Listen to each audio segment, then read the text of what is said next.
Two missing girls.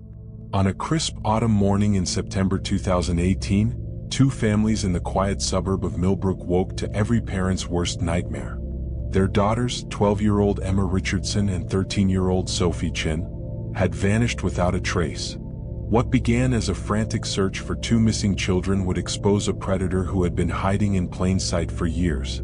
A man whose crimes police had missed not once but repeatedly.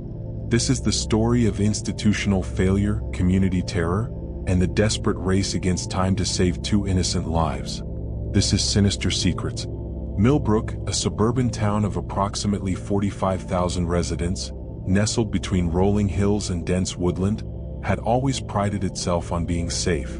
The kind of place where children rode their bikes until dusk, where neighbors knew each other by name, and where the biggest crime in recent memory was a string of mailbox vandalism 3 years prior. Emma Richardson was a 7th grader at Millbrook Middle School. An honor roll student with a passion for creative writing and soccer, Emma was known for her infectious laugh and her collection of notebooks filled with stories she'd written. Her mother, Jennifer Richardson, described her as an old soul, mature beyond her years, yet still delightfully childlike in her wonder about the world. Sophie Chin, just 13 months older, attended the same school. A talented violinist and aspiring scientist, Sophie had recently won first place at the regional science fair with her project on renewable energy solutions.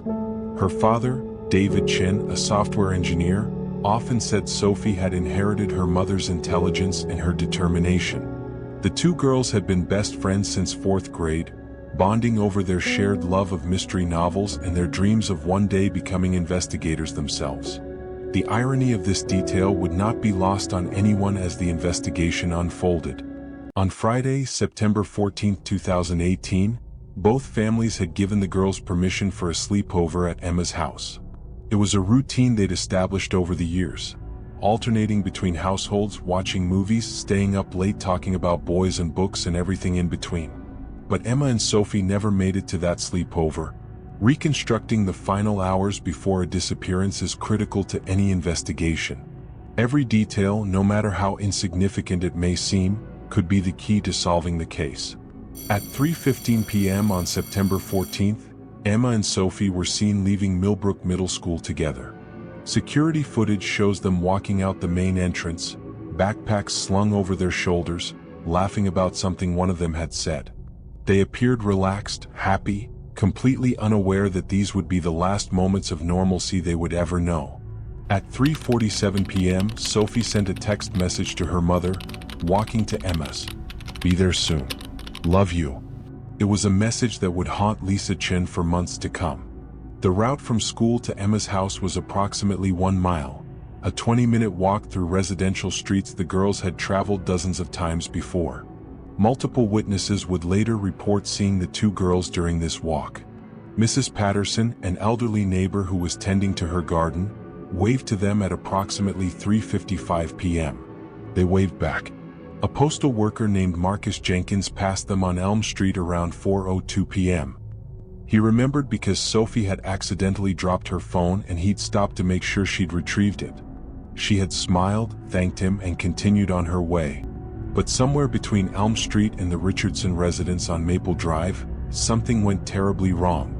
At 4:30 p.m., when the girls still hadn't arrived, Jennifer Richardson sent Emma a text message. "Where are you girls?"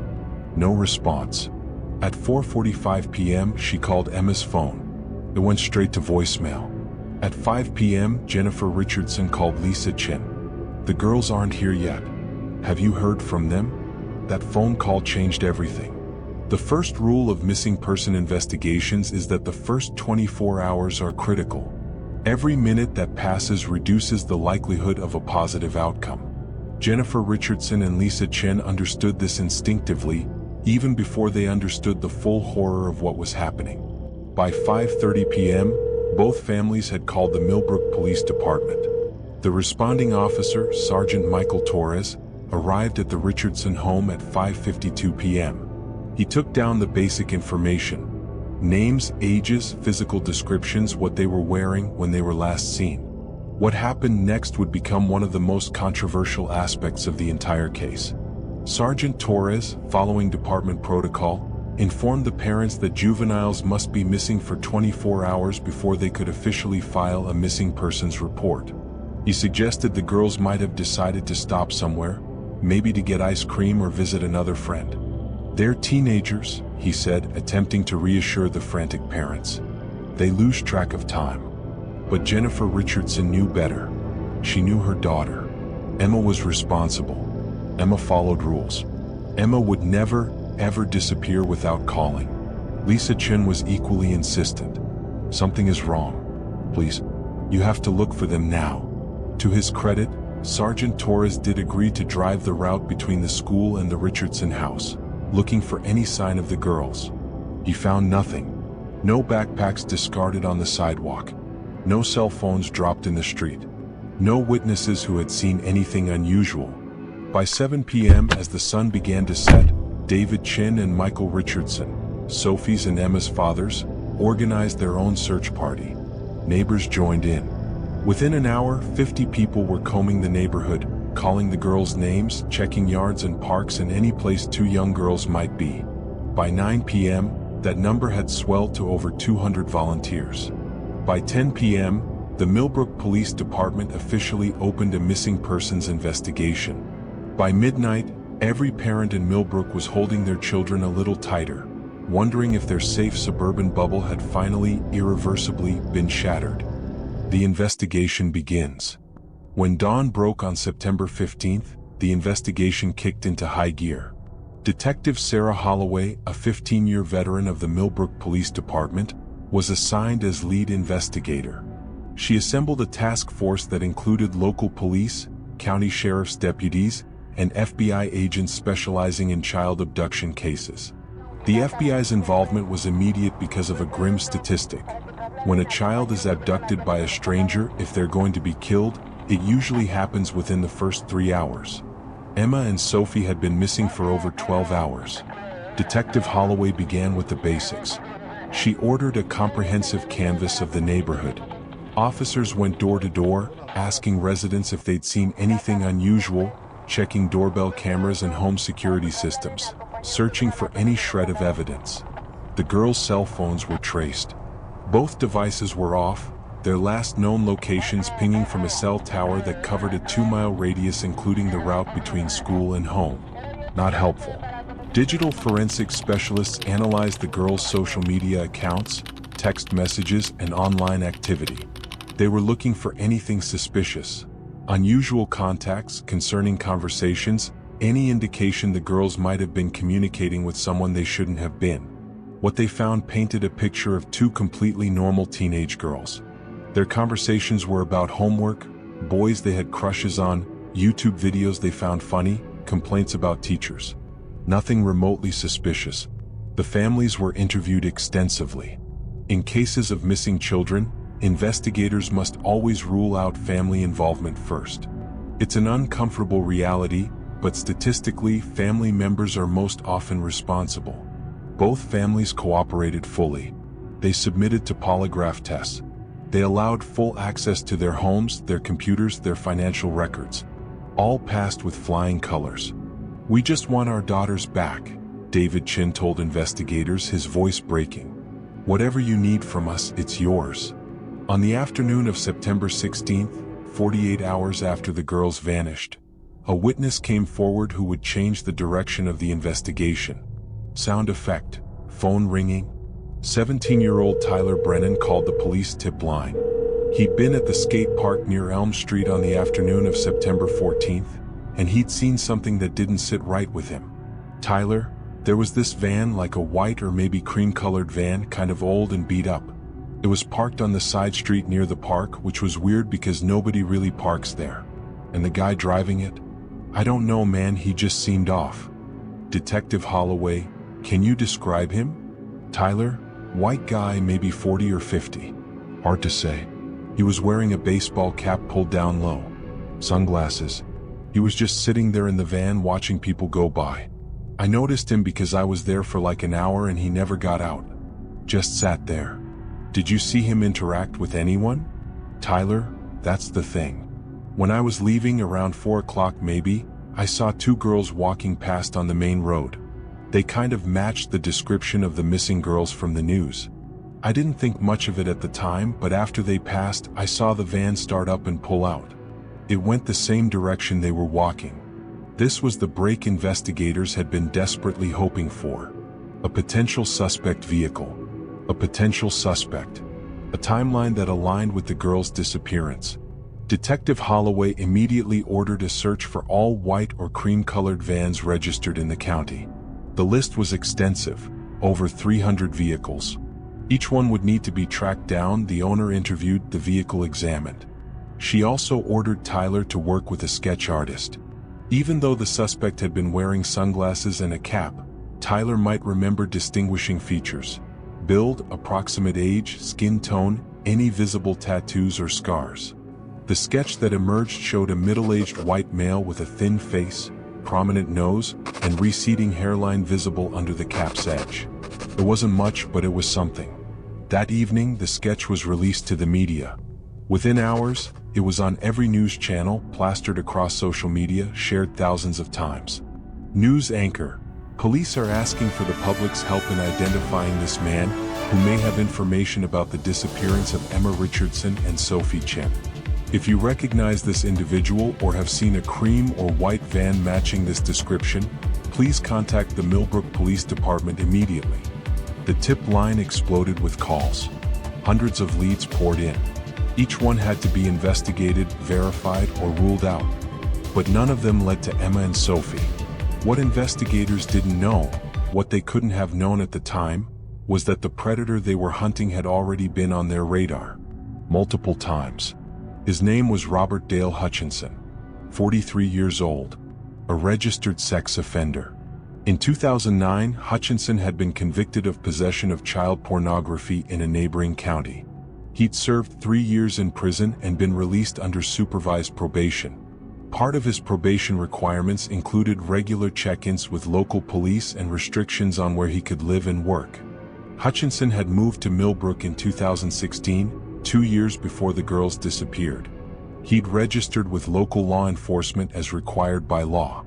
His address was on file, a small rental house on the outskirts of town, backing up to dense forest. Here's where the system failed catastrophically. Hutchinson's probation officer was supposed to conduct monthly home visits. Records would later show that these visits had become increasingly sporadic. The probation officer, overwhelmed with a caseload of over 80 offenders, had been checking on Hutchinson every 3 to 4 months instead of monthly. Moreover, Hutchinson's vehicle, a 1997 cream-colored Ford Econoline van, had never been flagged or cross-referenced with the vehicle description from Tyler Brennan's witness statement, despite Hutchinson being a registered sex offender living less than 3 miles from where the girls were last seen. On September 18, 4 days after the girls vanished, a routine data cross-reference was finally run comparing registered sex offenders in the area with the witness description of the van. Robert Dale Hutchinson's name came up immediately.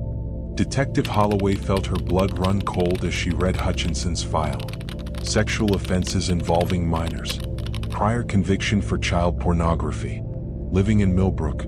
Driving a cream-colored van matching the description. How was this not flagged on day one? She demanded. The answer was bureaucratic incompetence. Different databases that didn't communicate. Overworked staff. Missing protocols. But there was no time for recriminations. Emma and Sophie had been missing for 4 days. If they were alive, every second counted. At 2:17 p.m. on September 18th, Detective Holloway obtained a warrant to search Hutchinson's property. By 3 p.m., a tactical team was assembled. By 3:30 p.m., they were en route to the house on the edge of the woods. The house in the woods. The house at 2847 Clearwater Road looked unremarkable from the outside. A small, single-story ranch with peeling paint and an overgrown yard. A rusty Ford van sat in the driveway, its cream-colored paint faded and chipped. Tactical commander. All units in position. On my mark. 3, 1. Go, go, go. Police, police. Search warrant. Get on the ground. Get on the ground now. Robert Dale Hutchinson was in the kitchen when police breached the door. He didn't resist. He simply raised his hands, a strange, almost serene smile on his face. "I've been waiting for you," he said calmly. Those 4 words sent a chill through every officer present. As Hutchinson was handcuffed and removed from the premises, Detective Holloway and her team began their search of the house. What they found would haunt them for the rest of their lives. The main living areas appeared relatively normal, if slovenly. Unwashed dishes in the sink, stacks of old newspapers, a television playing a game show with the volume muted. But when they opened the door to the basement, the true horror revealed itself. The basement had been converted into a makeshift prison. The windows had been blacked out and sealed. A heavy padlock had been installed on the outside of the door. The walls were covered in soundproofing material, the kind used in recording studios. And in the corner, chained to a support beam, were Emma Richardson and Sophie.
Disturbing picture of his motivations.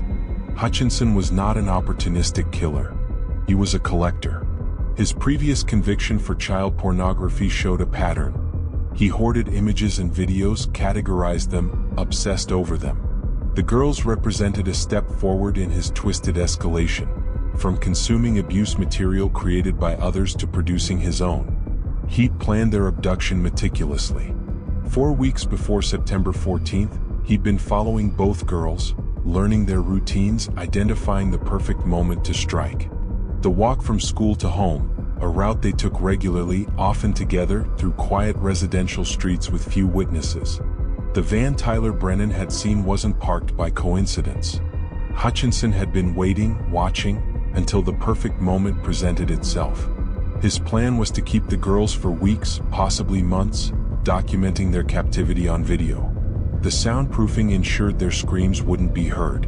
The location, backing onto dense forest, meant few neighbors and little foot traffic. But Hutchinson hadn't anticipated the speed and intensity of the investigation. He hadn't expected the massive media coverage, the hundreds of volunteers searching, the FBI's involvement. Dr. Amanda Reeves, predators like Hutchinson operate under the assumption they're smarter than law enforcement. They believe they won't get caught. But when the pressure mounts, when they see their face on the news and realize the net is closing, they make mistakes. Or in rare cases like this, they simply wait to be found. "I've been waiting for you," Hutchinson had said when police crashed through his door. Whether those words represented resignation, a desire to finally be stopped, or simply the dark satisfaction of knowing his crimes would be recognized, no one will ever fully know. What matters is that Emma and Sophie's ordeal ended after 4 days instead of weeks or months. What matters is that they survived. The failures. With Emma and Sophie safe and recovering in the hospital, and Robert Dale Hutchinson behind bars facing multiple life sentences, the focus shifted to a critical question. How had a registered sex offender with a history of child abuse material been allowed to operate freely in a suburban community? The answer exposed systematic failures at every level of law enforcement and the judicial system. First, there was the probation system. Hutchinson's probation officer, Gerald Simmons, was responsible for monitoring 82 offenders across 3 counties. He was supposed to conduct monthly home visits with each offender. The math didn't work. There literally weren't enough hours in the month to do this job properly. Budget cuts to the state's probation services had left officers overwhelmed and under-resourced. Simmons had been flagging this issue for years in reports that were filed and ignored. But even with limited resources, Hutchinson should have been flagged as high risk. His offense involved children. He should have been monitored more closely than others on Simmons' caseload. Records showed that Simmons had visited Hutchinson only 4 times in the 2 years since he'd moved to Millbrook. 4 times in 24 months. Not even once per season. Second, there was the sex offender registry itself. While Hutchinson was registered, the system for monitoring registered offenders was fragmented. Local police departments were supposed to receive updates when offenders moved into their jurisdiction and conduct periodic checks. Millbrook PD had received notification when Hutchinson registered in 2016, but there was no systematic follow-up. No one was assigned to periodically verify he still lived at the registered address. No one checked if his employment was appropriate. He worked part-time as a janitor at a storage facility, a job that technically kept him away from children but also gave him access to large vehicles and isolated work hours. Third, and perhaps most damning, was the failure to cross-reference databases when the girls first went missing. Within the first 24 hours of Emma and Sophie's disappearance, investigators should have run a search of all registered sex offenders in the area. This is standard protocol in child abduction cases. You start with known threats. But Millbrook Police Department was using an outdated records management system that didn't easily interface with the state's sex offender database. Running such a search required a manual process. Someone had to specifically think to do it and then submit a formal request to the state database administrator. Detective Holloway had requested this search on September 15th, within hours of taking the case. But due to staffing issues at the state level, it was a weekend and the database administrator was on vacation. The request sat in a queue for 3 days before being processed. 3 days. While Emma and Sophie were chained in a basement, slowly losing hope, a potentially life-saving piece of information sat unprocessed in a government computer system. The public outcry was immediate and intense. Parents across Millbrook and beyond demanded answers. How could this have happened? How could a known child predator have evaded notice for so long? How many other Robert Dale Hutchinsons were out there, slipping through the cracks of an overburdened, underfunded system? Protesters, protect our children, reform the system. Justice for Emma and Sophie. The Millbrook Police Department faced intense scrutiny. Chief of Police Thomas Bradley held a press conference on September 22nd, 8 days after the girls' disappearance and 4 days after their rescue. Chief Bradley, first I want to say to the Richardson and Chin families and to Emma and Sophie, we are profoundly sorry. Sorry that our systems failed. Sorry that you had to endure 4 days of hell because we didn't connect the dots fast enough. We take full responsibility, and we are committed to ensuring this never happens again. Reporter, Chief Bradley, are there going to be consequences for the officers who failed to flag Hutchinson as a suspect earlier? Chief Bradley, we are conducting a full internal review. Anyone found to have violated department protocols or exhibited negligence will face appropriate disciplinary action. But I want to be clear, this isn't about scapegoating individual officers. This is about systemic failures that require systemic solutions. The press conference did little to quell the anger. Within a week, Chief Bradley announced his retirement, effective immediately. The official statement called it a voluntary decision, but everyone knew the truth: he'd been forced out. At the state level, the governor ordered a comprehensive review of the sex offender registry system and probation services. A task force was assembled to identify gaps and recommend reforms. Their report, released 3 months later, was damning. It found that 23% of registered sex offenders in the state had not been verified at their registered addresses within the past year. Average probation officer caseloads were 300% above recommended levels. Database systems across law enforcement agencies were incompatible, preventing efficient information sharing. Training for officers on handling child abduction cases was insufficient and outdated. The report recommended sweeping changes: increased funding for probation services, mandatory GPS monitoring for high-risk offenders, integrated database systems, and specialized training for all officers and child safety protocols. Emma's Law, as it came to be known, was passed 6 months later, implementing many of these recommendations. It wasn't perfect, but it was progress. While the criminal justice system grappled with its failures, Emma Richardson and Sophie Chen faced a different kind of struggle: the long, difficult road to recovery. Both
formidable task, not in proving guilt, which was obvious, but in ensuring every charge stuck and that Hutchinson would never see freedom again.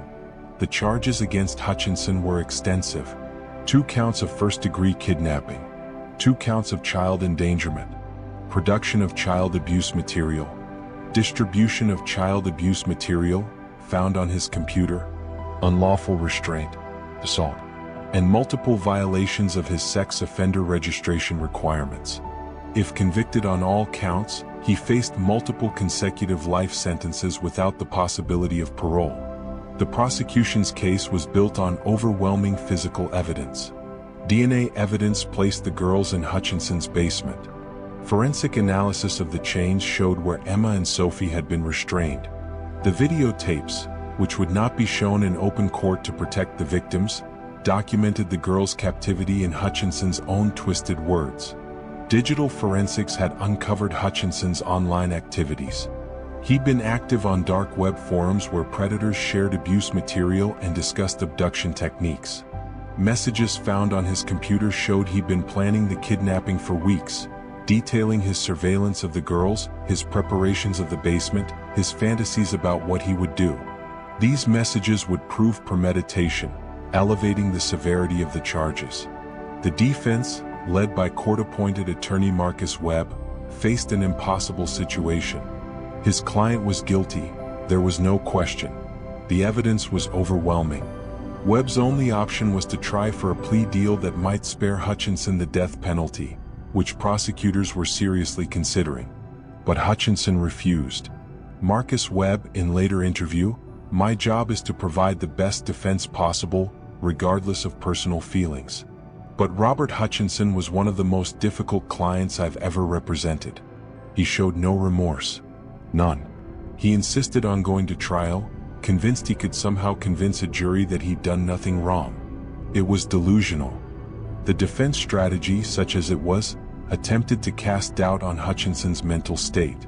They brought in psychiatric experts who testified that Hutchinson suffered from severe mental illness and paraphilic disorders that diminished his capacity to understand right from wrong.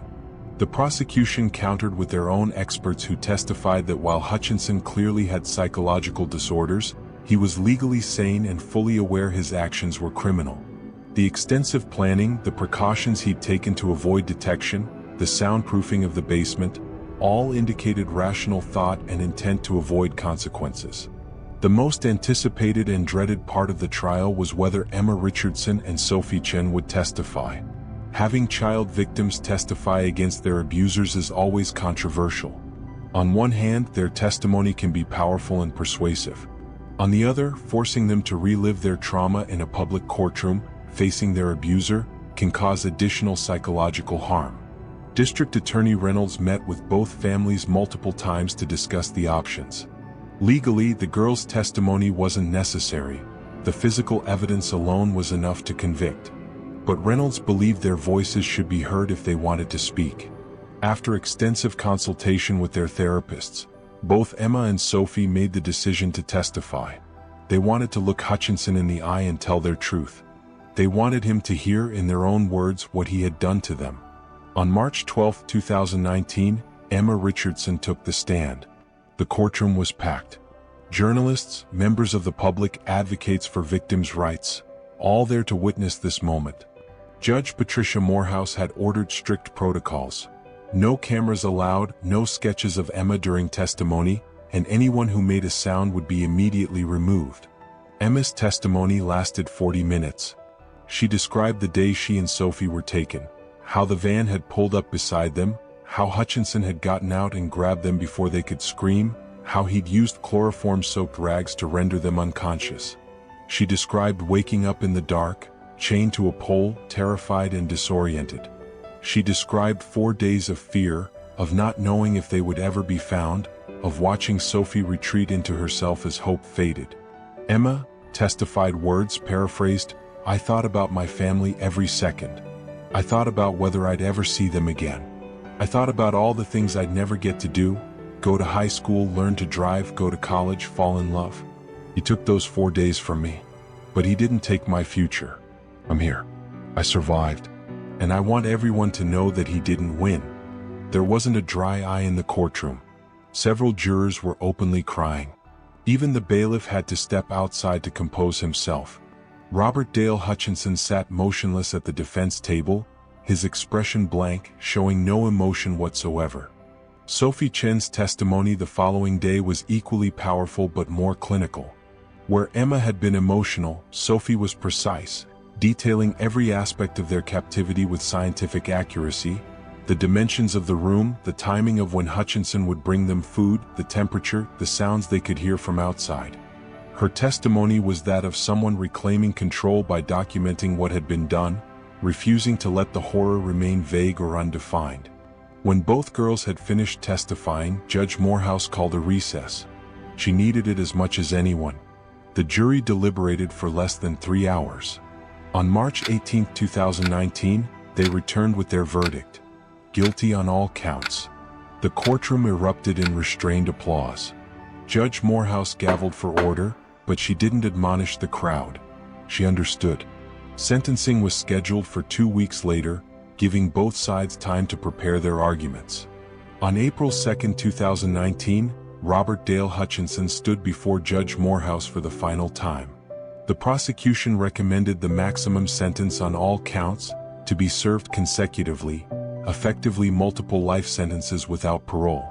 The defense requested leniency, citing Hutchinson's mental illness and requesting psychiatric treatment rather than simple incarceration. Judge Morehouse's sentencing statement was brief and pointed. Judge Morehouse: Mr. Hutchinson, I have presided over hundreds of criminal cases in my 20 years on the bench. I have seen humanity at its worst, but rarely have I encountered someone who demonstrated such calculated cruelty, such complete disregard for the innocence and humanity of children. You planned this crime meticulously. You knew exactly what you were doing. You knew it was wrong. You did it anyway. Emma Richardson and Sophie Chen will carry the scars of what you did to them for the rest of their lives. But they will also carry their resilience, their courage, and the knowledge that they survived you. You, on the other hand, will carry nothing but the weight of your crimes in a cell where you will remain until the day you die. On the charge of kidnapping in the first degree, count 1, I sentence you to life in prison without the possibility of parole. On the charge of kidnapping in the first degree, count 2, I sentence you to life in prison without the possibility of parole, to run consecutively with the previous sentence. Judge continues through all charges. You will never again breathe free air, Mr. Hutchinson. And that is exactly what you deserve. Robert Dale Hutchinson showed no reaction. He was led out of the courtroom in handcuffs, headed to a maximum security prison where he would spend the rest of his life. The aftermath and lessons. In the wake of the trial, Millbrook faced the difficult task of healing as a community. The kidnapping of Emma Richardson and Sophie Chen had shattered the town's sense of safety, its belief that such horrors only happened in other places to other people. But communities, like individuals, can grow stronger through trauma if they choose to face it rather than ignore it. Millbrook made that choice. Within months of Hutchinson's conviction, community leaders organized town halls focused on child safety. Parents learned about warning signs of predatory behavior, about how to talk to their children about strangers, about the importance of trusting their instincts. The school district implemented new safety protocols, mandatory check-ins for students who walked home, a buddy system, crossing guards at key intersections. Some criticized these measures as overbearing, as helicopter parenting taken to extremes. Others argued they were necessary in a world where dangers were real and documented. The truth, as always, lay somewhere in the middle. Children needed protection, but they also needed freedom to grow and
child abduction rescues within the first 48 hours.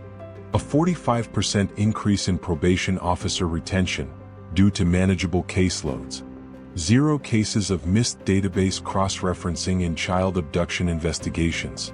Numbers that represented real lives saved, real children protected, real predators stopped before they could harm again. 10 years have passed since Emma Richardson and Sophie Chen were taken from a suburban street and held captive in a basement for 4 days. A decade is a long time in a young person's life. Emma and Sophie were 12 and 13 when they were kidnapped. They're now 22 and 23, adults, navigating the world with the weight of their past but not defined solely by it. Emma Richardson graduated from Columbia University in 2023 with a degree in journalism. Her undergraduate thesis, Media Coverage of Child Abduction Cases, Ethical Considerations and Victim Impact, was published in the Journal of Criminal Justice and Media Studies. She currently works as an investigative journalist for a major news network, focusing on criminal justice reform and victims' rights. She's broken several major stories about institutional failures in protecting vulnerable populations. In interviews, Emma is candid about her ongoing recovery. She still sees a therapist weekly. She still has nightmares, though less frequently now. She still struggles with hypervigilance and trust issues. Emma, I don't think I'll ever be completely over what happened. That's not how trauma works. But I've learned to live with it. I've learned to use it. What happened to me and Sophie was horrible, but it also gave me a perspective that shapes my work as a journalist. I understand what it's like to be vulnerable, to need the system to work and have it fail you. That empathy, that understanding, it makes me better at what I do. Sophie Chen took a different path. She graduated from MIT with a degree in computer science, specializing in cybersecurity and digital forensics. She works for a tech company developing tools to identify and remove child abuse material from the internet. Sophie rarely gives interviews and maintains a much more private life than Emma. She prefers to let her work speak for itself. But in a rare public appearance at a victims' rights conference in 2024, she shared this. Sophie, people always ask if I'm angry. And yes, I am. I'm angry that we live in a world where people like Robert Hutchinson exist. I'm angry that systems fail. I'm angry that it took us being kidnapped for anyone to care about those failures. But anger is energy, and I'd rather channel that energy into solutions than into bitterness. Every piece of abuse material my team identifies and removes from the internet is one less piece of trauma in the world. That's meaningful. That's how I heal. Emma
predators like Robert Hutchinson who target vulnerable children.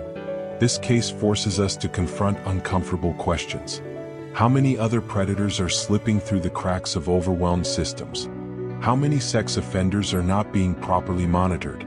How many databases don't talk to each other, allowing critical information to sit unused while children remain in danger? The reforms that came from Emma and Sophie's case, Emma's Law and the initiatives it inspired, are important. They've saved lives. They've prevented crimes. But they're not enough. Current data shows 1 in 5 girls and 1 in 20 boys will be victims of sexual abuse before they turn 18. 93% of juvenile sexual abuse victims know their abuser. Only 38% of child victims disclose the fact that they have been sexually abused. Sex offender recidivism rates remain high, with some studies showing 20 to 30% of offenders committing new crimes within 5 years of release. These aren't just statistics. They're children. Real children with names and faces and dreams and futures that are stolen or damaged by predators who weren't stopped in time. So what can be done? Experts agree on several key strategies. Education. Teaching children about bodily autonomy, about the difference between safe and unsafe touches, about the importance of telling trusted adults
requires active, ongoing commitment. It requires resources, attention, and the willingness to prioritize children's safety over convenience or budget concerns.